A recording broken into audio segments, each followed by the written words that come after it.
Hoje nós temos um dia de muita relevância para o Nordeste, em razão da reunião entre os 9 governadores da região e o presidente eleito Jair Bolsonaro ou alguém que representa a sua equipe.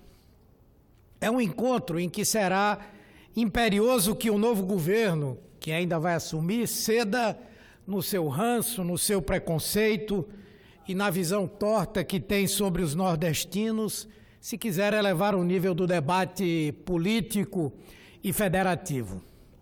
É inaceitável que o presidente da República não tenha criticado até a presente data o general Augusto Heleno, seu braço direito e futuro ministro do Gabinete de Segurança Institucional, que disse em entrevista ao Valor Econômico que, abre aspas, o Nordeste é o grande centro da roubalheira do país. Fecha aspas. Infeliz afirmação. Lamentavelmente, o próprio general não pediu desculpas. E é uma afronta que um governo que nem começou trate dessa maneira uma região onde vive 1/4 da população brasileira, homens e mulheres reconhecidos pela sua capacidade de trabalho e, sobretudo, de resistência às imensas adversidades em que vivem. Essa declaração lamentável precisa ser imediatamente reparada antes do início de qualquer diálogo.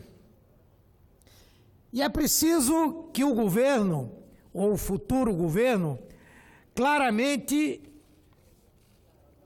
fique atento à pauta dos nordestinos. Nós precisamos urgentemente da conclusão de obras de infraestrutura fundamentais, como a Transnordestina, a transposição do São Francisco, adutoras e barragens, para assegurar o desenvolvimento das nossas potencialidades e o nosso crescimento sustentado. Nesse sentido, os recursos advindos do projeto que põe fim à cessão onerosa no pré-sal, ainda que nossa posição seja de rejeitar esse projeto, mas se ele vier a ser aprovado, é fundamental que esses recursos possam ajudar a mitigar os efeitos perversos dessa matéria e, sobretudo, repartir com estados e municípios recursos expressivos para investimentos. Acenar com pelo menos 50% daquele montante, algo em torno de 50 bilhões de reais, metade do valor a ser recebido pelo bônus de assinatura, seria um gesto extremamente importante para repactuarmos uma retomada equilibrada da economia brasileira. Metade desse dinheiro seria encaminhado para a educação e para a saúde, especialmente em um momento em que nós vamos passar por mais turbulências nessa área, com o desmonte de mais de 8.500 equipes de saúde da família, dada a expulsão dos médicos cubanos provocada pela ruptura do acordo internacional com Cuba por parte do presidente eleito. Em Pernambuco, meu estado, os danos são muito graves. Vamos perder mais de 400 médicos, alguns deles os únicos que havia em muitos municípios. Desde que o programa Mais Médicos foi implantado em 2013, a rede estadual de saúde conseguiu reduzir em quase 9% as internações evitáveis, graças aos serviços prestados nas unidades básicas de saúde. Com essa retirada dos médicos, nós vamos afogar ainda mais os já colapsados grandes hospitais e, o que é pior, vamos aumentar o número de doentes de hipertensão, diabetes, os casos de mortalidade infantil e materna, tudo, enfim, que vinha sendo tratado há 5 anos por esses excelentes profissionais que estavam aqui em missão humanitária. O futuro ministro da Saúde, o senhor Luiz Mandetta, com quem tive a oportunidade de travar vários embates neste Congresso, eu a favor e ele contra a implantação do Mais Médicos, é um indivíduo movido por ranço ideológico e interesse corporativo. Tem uma mentalidade empresarial absolutamente descompromissada com a população, especialmente a mais pobre deste país. Vai aprofundar ainda mais a política tacanha de Michel Temer, que acaba de suspender o repasse de 77 milhões de reais para 309 unidades na área da saúde mental em todo o país e, somente no ano que vem, em razão da chamada PEC do fim do mundo, que ele fez aprovar aqui neste Congresso, com as bênçãos da sua base, vai tungar mais de 2 bilhões de reais do orçamento, especialmente em saúde e educação. A diferença entre a nossa forma de pensar e a deles é exatamente essa. Enquanto nós entendemos que o Brasil precisa de investimentos e inclusão dos mais pobres, eles defendem cortes e mais exclusão. Essa verdadeira tempestade ideológica que ao longo dos últimos anos varreu o Brasil em defesa de um individualismo tacanho, em defesa da ideia do salve-se quem puder, não é a forma de pensar e a mentalidade habitual e tradicional do povo brasileiro.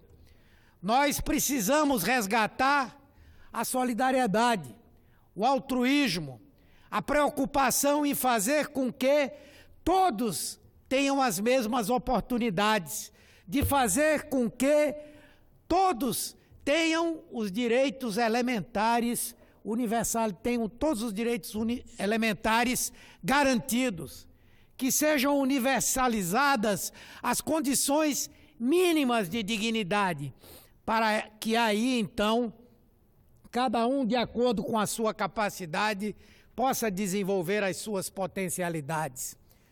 Hoje, ao contrário, é o contrário o que está começando a acontecer novamente. É a tese de cada um por si. É a tese de que eu sou capaz e os demais que se danem. Que, na verdade, os outros são preguiçosos, que os outros não têm a capacidade e, portanto, o Estado não tem a responsabilidade de criar essas condições mínimas. E é essa a diferença que há entre nós e esse projeto que acaba de vencer as eleições nesse país. Vamos enfrentar uma situação onde as políticas sociais vão sofrer cortes inimagináveis, onde a desigualdade vai se aprofundar, onde a falta de oportunidades vai se agravar. E, portanto, é preciso que as diversas regiões, as diversas pessoas sejam olhadas de acordo com as suas necessidades, com políticas específicas. Ontem mesmo, nós trabalhamos uma política específica importante com a extensão dos benefícios para a indústria automobilística no Nordeste. Eu tive a honra de relatar essa medida provisória em 2011 e ontem votamos todos pela sua prorrogação, o que no caso de Pernambuco vai viabilizar a continuidade das atividades da fábrica da Fiat Chrysler Jeep em Goiânia. Hoje lá nós já temos 14 mil empregos diretos gerados, 179 mil veículos produzidos só no ano passado e uma região absolutamente dinâmica que beneficia, vou concluir, presidenta, que beneficia até mesmo o vizinho estado da Paraíba. Muito em razão desses investimentos e de uma boa gestão, Pernambuco cresceu, segundo o Banco Central, mais de 2% no último trimestre, em que pese o Nordeste ter sido a única região do país a ter retração de 0,2% no período. Então, o que há é a necessidade de políticas públicas sérias que nos deem oportunidade de desenvolvimento sustentado. Não há, como o presidente da República chegou a nos acusar durante a campanha, coitadismo no Nordeste. E é preciso que o presidente eleito deixe de lado o seu tapadismo para poder entender isso. Muito obrigado, senhora presidenta.